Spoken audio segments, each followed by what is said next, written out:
Our neighborhood curves like a crescent along the outskirts of the city, with a winding creek tracing its northern edge.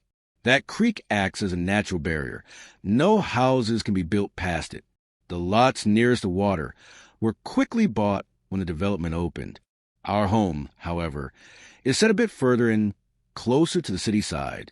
One evening, I returned home and didn't bother pulling into garage. Mary's car was already there. I parked in the driveway and stepped out. Everything looked normal. No unfamiliar vehicles. No signs of anything unusual. Still, something felt off. Just enough to catch my attention.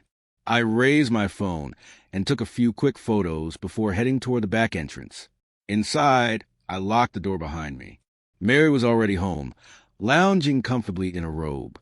Heading to bed already? I asked. In a way, she replied with a soft smile. I was hoping for a little romance after dinner. What do you say? Sounds good, I said casually. Let me just get changed first. Later, after we'd eaten, I decided to ask her a few questions. What were you doing when I called to say I'd be home early? I started dinner, she answered, then changed into this robe. That's all. I asked, can you walk me through it step by step? She gave me a confused look. What are you talking about? I just want to know the order of everything. Every little detail. Still looking puzzled, she nodded. Okay, I got the ingredients ready. Put the food on the stove, then went upstairs, got undressed, and put on this robe and these slippers. And then I came down, poured myself a glass of wine, and waited for you. That's it. You didn't close the curtains? She looked toward the windows. They were already closed. It gets dark so early this time of year. She paused.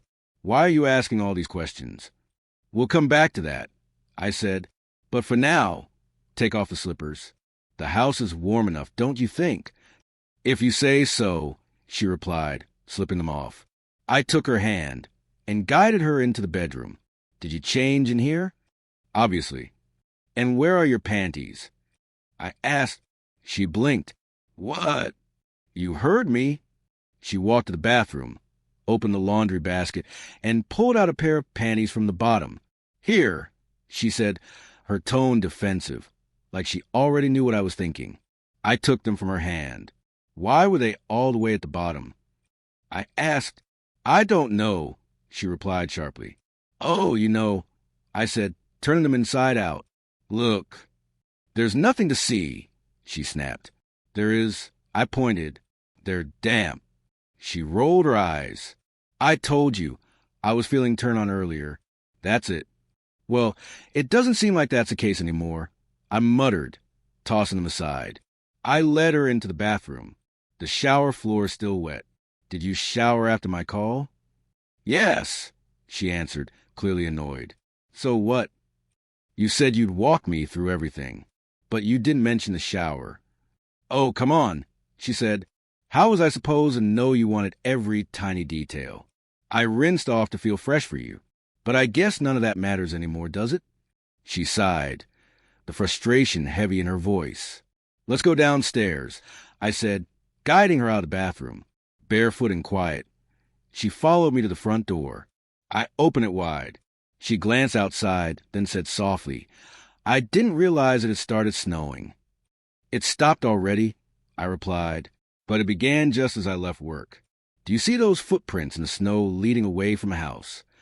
She stayed silent, her shoulders tensing, a shiver running through her from the cold. Look at the tracks near the edge of the driveway. I continued. That one set? Those are mine. Right next to them, there's another, same shoe size, men's 9. And that dark patch? That's where his car was parked. Her body stiffened. That tells me he got here right before the snow started. About 2 hours ago. If you follow the tire marks, his car went north, probably lives near the creek.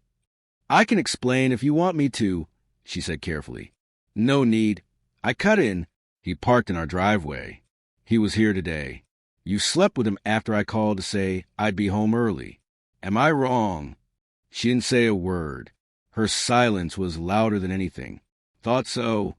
Her head dropped, shame shadowing her face. You're going to leave him, right? I asked.